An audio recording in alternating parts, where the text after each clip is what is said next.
سلام به شما دوستان عزیزم، خیلی خوش اومدید به این ویدیو. تو این قسمتی که آموزش بسیار ساده از نرم افزار فتوشاپ رو داریم، آموزش کراپ کردن تصویر هست این قسمت و به همین سادگی. ولی خب خیلی از دوستان تازه میخوان فتوشاپ رو شروع بکنن، شاید نیاز باشه که آموزش‌های ابتدایی تر رو ببینن. ضمن اینکه منم ستاپم رو تازه عوض کردم، میخوام یک ویدیوی تستی بگیرم ببینیم چی میشه. با این آموزش شروع میکنیم. فتوشاپ رو باز کردیم، عکس رو هم باز کردیم، اسکرین شات یکی از ویدیوهای خود من هست، میخوایم مثلا کراپش بکنیم.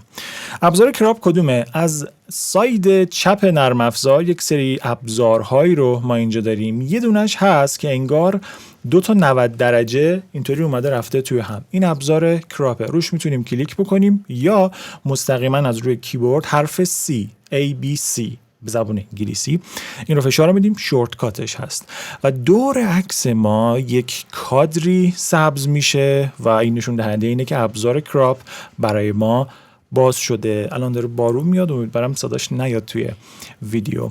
و ما اگر هر کدوم از گوشه های این کادر رو بگیریم، میتونیم هر طور که دلمون بخواد این عکس رو کراپ بکنیم. قسمت هایی که داخل این کادر میمونن، زمانی که ما کراپ رو نهایی بکنیم، در نهایت از عکس ما باقی میمونن و بقیه عکس دور ریخته میشه. یعنی الان مثلا من این کادر رو انتخاب بکنم، زمانی که کراپم رو نهایی بکنم، یه همچین عکسی میشه، بقیه عکس دیگه خداحافظ. به همین سادگی. حالا یک سری پریست هایی رو برای اسپکت ریشیو های مختلف در کراپ کردن ما داریم. یعنی چی؟ یه موقع هست من میخوام عکسمو مربعی کراپ بکنم، یه موقع هست میخوام 16:9 کراپ بکنم، یه موقع هست نه مثلا میخوام توی اینستاگرام استوری بذارم 9:16 میخوام کراپش بکنم. خب من چیکار باید بکنم؟ مثلا اینو بگیرم بگم خب الان این به اندازه کافی شبیه استوری های اینستاگرام شد یا نه؟ خب خیلی روش مسخره دیگه، مخصوصا توی نرم افزار حرفه‌ای مثل فتوشاپ. پس چیکار میکنیم؟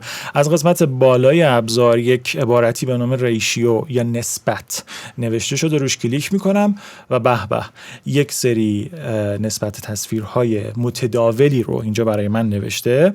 از اوریجینال ریشیو شروع میکنیم. این همون نسبت اصلی تصویر ما هست. یعنی الان من این عکسی که اینجا استفاده کردم و بازش کردم نسبتش 2:1، چون من ویدیوهای خودم رو با نسبت تصویر 2:1 رکورد میکنم. این اوریجینال هست.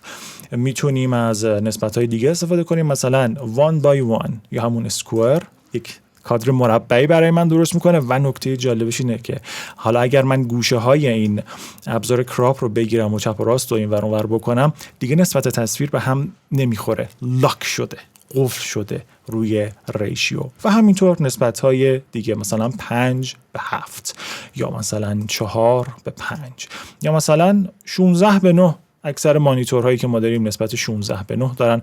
مثلا میخواهید برای یوتیوب خودتون کاور درست بکنید، باید نسبتش 16:9 باشه. بنابراین من میگم که برای یوتیوب هم میخوام کاور درست بکنم، خب اینو میذارم اینجا اینطوری. اینجا هم مثلا نوشته و تکست و اینا میارم که کاورم رو تشکیل بده. حالا یه سواله، این 16:9 اوکیه، ولی من میخوام مثلا استوری بذارم، چیکار بکنم؟ در صورتی که میدونیم تو اینستاگرام استوری 9:16، یعنی 16:9 ما باید 90 درجه بچرخونیم. یک دکمه‌ای داریم که 2 تا فلش این ور اون ورشه، یعنی یه فلش به این ور یه فلش به اون ور. این دکمه سواپ ما هست. یعنی اگر من این رو بزنم، الان 16:9 هستیم، شد 9:16. نسبت طول عرض رو سواپ کرد، با هم دیگه عوضشون کرد. و این الان برای استوری گذاشتن در اینستاگرام کاملا مناسبه. و من این رو یکم کوچیک‌ترشم میکنم، صورت خودم رو نه، بذار شونه های خودم رو بذارم وسط تصویر.